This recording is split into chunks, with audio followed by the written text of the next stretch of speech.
Welcome back to my channel short trade. और आगे बढ़ने से पहले आपसे रिक्वेस्ट करूंगा सब्सक्राइब ज़रूर से कर लीजिएगा, क्योंकि इस तरह की इन्फॉर्मेशन आपको इस चैनल पर डेली बेसिस पर मिलती रहती है। देखो, किसी भी स्टॉक में चाहे कोई से भी सेक्टर का हो, कितना भी अच्छा स्टॉक है, ट्रेंड आता है हमेशा, कभी अप कभी डाउन कभी कंसोलिडेशन। एक टाइम था इस स्टॉक में हमने इतना ज़बरदस्त प्रॉफिट बनाया था, और उस टाइम पे यहाँ पर हमारी मेंबरशिप थी, मैंने कुछ शेयर भी किया था। काफ़ी टाइम हो गया है, लेकिन पिछले काफ़ी टाइम से, मतलब एक तो अभी मार्केट में करेक्शन चल ही रहा था, उससे भी पहले से इस स्टॉक में एक ज़बरदस्त वाला डाउन ट्रेंड चल रहा था। अब ये डाउन ट्रेंड इतना ज़्यादा हो चुका था, अब स्टॉक अपने सपोर्ट पर आया है, मार्केट में भी रिकवरी मोड देखने को मिल रहा है। तो इस स्टॉक में भी क्या अब एक मौका बन सकता है? आईटी सेक्टर की एक दिग्गज कंपनी जिसके बारे में मैं आज बात कर रहा हूँ, अगर आपके पास ये स्टॉक है तो कमेंट करके बताना, जिसका नाम है बिरला सॉफ्ट। 450 पर स्टॉक आ चुका है। अब जरा देखना स्टॉक कहाँ से आया है। 6 महीने में 30% के समथिंग की गिरावट, और पिछले एक साल की अगर आप यहाँ पर बात करोगे 43% की गिरावट है। और अगर हम इसको हाई से कंपेयर करें तो लगभग 45 से 50% टूट चुका है। और 50% की गिरावट कोई छोटी गिरावट नहीं होती है। अब ज़रा मैं आपको 5 साल का चार्ट और दिखाना चाहता हूँ। क्यों? क्योंकि आप यहाँ पर देखेंगे ये 1 साल से भी ज़्यादा हो गया स्टॉक को अपने हाई से कंटिन्यूस में सिर्फ और सिर्फ गिरावट देखने को मिल रही है। और इस स्टॉक में एक ख़ास बात है, क्या है अभी मैं आपको नॉर्मली चार्ट पर ही चलकर बताने वाला हूं, लेकिन उससे पहले आप एक बार, मैं आपको इसके टेक्निकल चार्ट पर चलने से पहले कुछ डेटा दिखाना चाहता हूं। उस डेटा के बेस पर आप मुझे कमेंट करके बताना आपके अकॉर्डिंग ये स्टॉक में इस लेवल पर एंट्री लेना ठीक है या नहीं। देखिएगा, मैं कुछ दिखाता हूं आपको। उससे पहले अगर अभी तक आपने अपना डीमैट अकाउंट ओपन नहीं किया तो आपको मौका मिलता है इंडिया के टॉप ब्रोकर के साथ अपना डीमैट अकाउंट ओपन करने का, वो है अपस्टॉक्स, जहां पर आपको टाटा ग्रुप का भरोसा भी मिलता है। लिंक आपको डिस्क्रिप्शन में मिल जाएगा, जाइएगा, लिंक पर क्लिक कीजिएगा, इंडिया के टॉप ब्रोकर के साथ फ्री में पेपरलेस 5 मिनट के अंदर अपना डीमैट अकाउंट ओपन कीजिएगा और अपनी ट्रेडिंग जर्नी स्टार्ट कीजिएगा। Link is in the description. देखिएगा, यहाँ पर कुछ डेटा मैं आपके साथ शेयर करता हूँ। सबसे पहले 12,000 करोड़ का मार्केट कैप है 50% गिरने के बाद भी, यानी कि आप देखोगे यहाँ पर ऑलमोस्ट, अगर हम इसकी गिरावट को खत्म कर दें तो 24,000 करोड़ का मार्केट कैप था, ये आधे पर आ चुका है। कंपनी प्रॉफिट मेकिंग, अपने शेयर होल्डर्स को डिविडेंड भी देती है, 2 रुपये की फेस वैल्यू है। आरओसी इसने अच्छी मेंटेन की हुई है, आरओई भी अच्छी मेंटेन की हुई है। ज़रा देखिएगा यहाँ पर, और सिर्फ पॉजिटिव नहीं, अगर कुछ नेगेटिव है तो वो भी डिस्कस करेंगे, क्योंकि हम ये नहीं कहते हैं कि भाई आप स्टॉक में मेरे कहने पे या किसी के भी कहने पे एकदम से एंट्री ले लो। खुद देखो, आप फैसला आपको करना है, आप खुद से रिसर्च करो, उसके बाद आप स्टॉक में जाओ। नहीं तो आप अपने फाइनेंशियल एडवाइजर से सलाह लो। कुछ नहीं समझ में आता है तो कमेंट करना, पूरी कोशिश करूँगा कमेंट में आपको रिप्लाई करूँ और आपकी पूरी हेल्प कर सकूँ। देखिएगा यहाँ पर प्रोज एंड कॉन्स, कॉन्स है नहीं, प्रोज ही प्रोज नज़र आ रहे हैं। जब भाई इसमें कॉन्स ही नहीं है तो स्टॉक में गिरावट क्यों? चलिए उसके बारे में भी डिस्कस करेंगे अभी। सबसे पहले ईयरली रिजल्ट देखिएगा, यहाँ पर मार्च 2013 से डेटा अवेलेबल है। एक भी फाइनेंशियल ईयर ऐसा नहीं है जहां पर कंपनी को लॉस हुआ हो। देखो, प्रॉफिट में उतार चढ़ाव होना एक अलग चीज़ है भाई, हर कंपनी है, कहीं पर प्रॉफिट ज़्यादा हो जाता है, कभी कम हो जाता है, लेकिन उतार चढ़ाव अलग चीज़ है।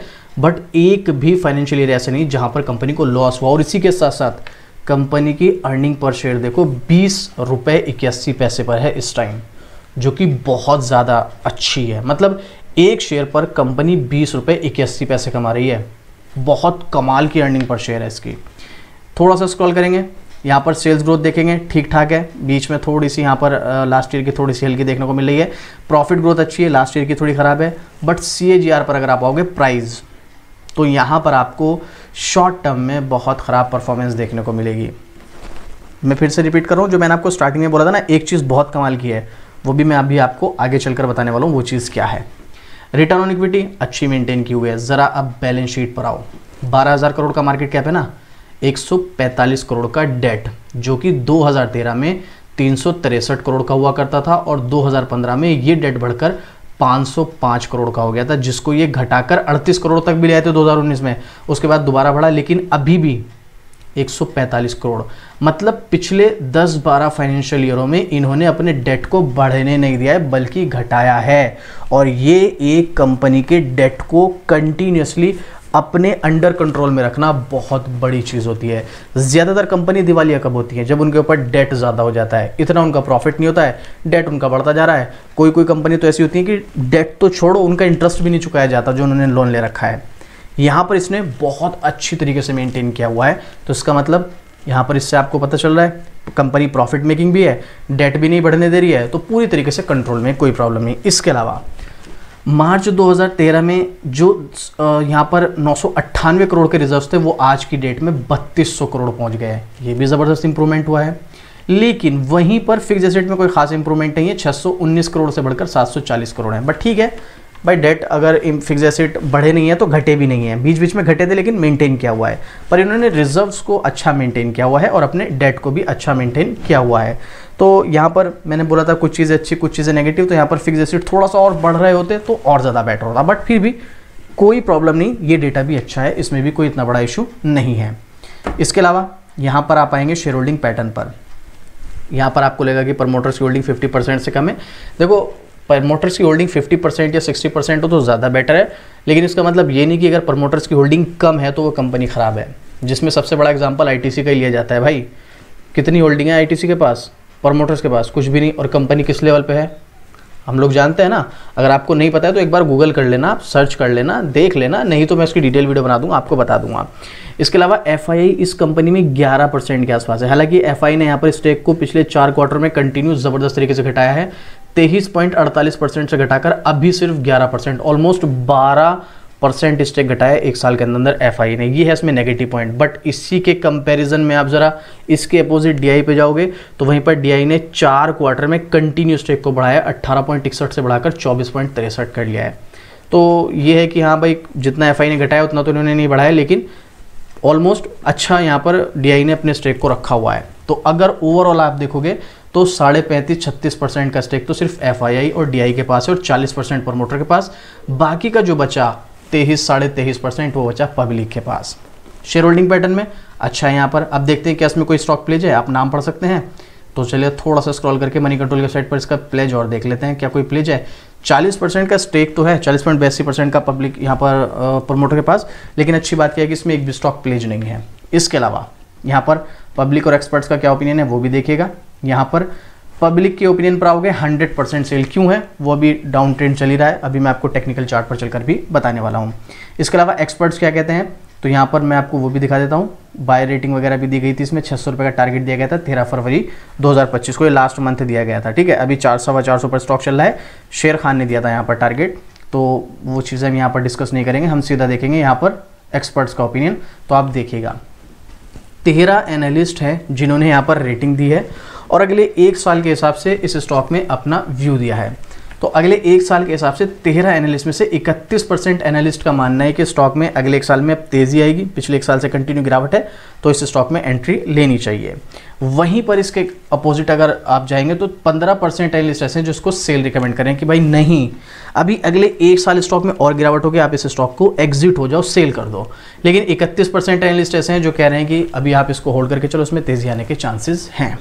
अब किसकी माने भाई, टेक्निकल क्या कहता है, टेक्निकल भी देख लेते हैं। ये रहा इसका टेक्निकल चार्ट। मैं इसको पहले थोड़ा सा जूम आउट करता हूँ।